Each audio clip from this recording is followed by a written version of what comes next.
کی بچی سے بیاہ کر کے 9 سال میں you having sex with her. جس سے پروفٹ محمد نے بولنا شروع کر دوں میں. یہ دشمنان اسلام کہتے ہیں کہ یہ ہوس پرستی تھی، نفسانی خواہشات کا غلبہ تھا. نعوذ باللہ.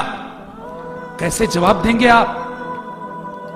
حضرات، اس سلسلے میں دشمنوں نے جو بھی کہا، جتنا بھی کہا، سب کا ایک ہی جواب ہے، اور وہ جواب ام المومنین خدیجہ رضی اللہ عنہا سے آپ کا جو نکاح ہوا، بس اس پہ غور کر لیجئے. پیارے نبی کی پاک دامنی، آپ کا اعلیٰ کردار، آپ کے اعلیٰ اخلاق اور آپ کی باطن کی صفائی واضح ہو جائے گی. وہ کیسے؟ آپ کو معلوم ہے مائی خدیجہ رضی اللہ عنہا جو آپ کی پہلی بیوی تھی نبی کریم صلی اللہ علیہ وسلم کی، ہم سب جانتے ہیں خدیجہ رضی اللہ عنہا بیوہ تھی آپ صلی اللہ علیہ وسلم کی جبکہ پہلی شادی. جو پیغمبر، جو رسول اپنی پہلی نکاح، پہلی شادی کے لیے ایک بیوہ عورت کا انتخاب کرے، ایسے پیغمبر کو نعوذ باللہ شہوت پرستی کا الزام دینا کتنا بڑا انصاف کا خون ہے. اور دوسری بات ہم سب جانتے ہیں، خدیجہ رضی اللہ عنہ ایک تو بیوہ تھی، دوسرا مسئلہ یہ ہم سب جانتے ہیں کہ عمر میں بھی کافی فرق تھا. نبی کریم صلی اللہ علیہ وسلم کی عمر 25 سال کی تھی اور خدیجہ رضی اللہ عنہ عمر میں آپ سے 15 سال بڑی تھی، وہ 40 سال کی تھی. اللہ اکبر. عموماً ہوتا یہ کہ لڑکے کی عمر بڑی، لڑکی کی کم ہوتی ہے. یہاں پیارے نبی کا پہلا نکاح جس بیوہ خاتون سے ہو رہا ہے وہ عمر میں آپ سے 15 سال بڑی ہیں. اور سب سے اہم بات جو اس مسئلے میں وہ کیا ہے جانتے ہیں؟ سب سے اہم بات یہ ہے اور یہی اصل جواب ہے کہ جب تک خدیجہ رضی اللہ عنہا زندہ رہیں پیارے نبی نے کوئی دوسرا نکاح، کوئی دوسری شادی نہیں کی. اور آپ کو معلوم ہے کہ خدیجہ رضی اللہ عنہا کا جب انتقال ہوا پیارے نبی کی عمر کیا تھی؟ نکاح ہوا تو پیارے نبی 25 سال کے تھے اور خدیجہ رضی اللہ عنہا کا جب انتقال ہوا تو پیارے نبی کی عمر تھی 53 سال، 50 پر 3 سال. کیا مطلب؟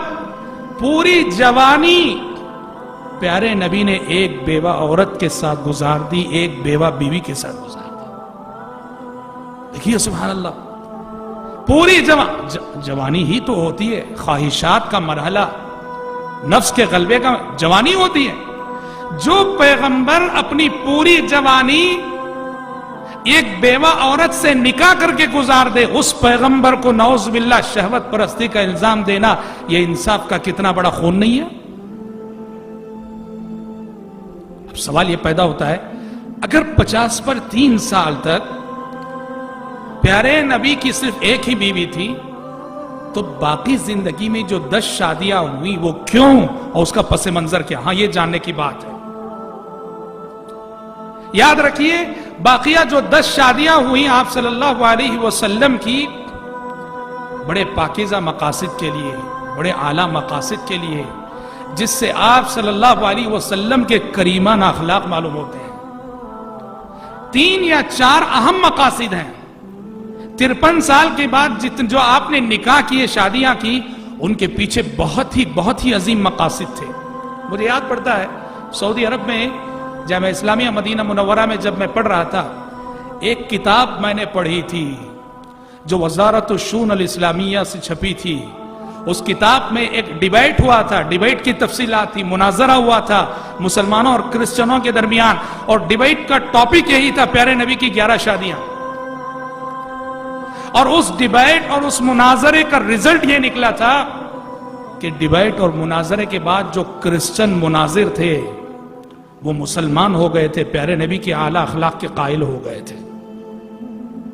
کیونکہ جو شخص انصاف کے ساتھ دیکھے گا تو آپ صلی اللہ علیہ وسلم کی ان 11 شادیوں میں کہیں بھی نعوذ باللہ ثم نعوذ باللہ وہ شہوت کی بات، خواہشات کی بات کہیں نظر نہیں آئے گی. رب اشرح لي صدري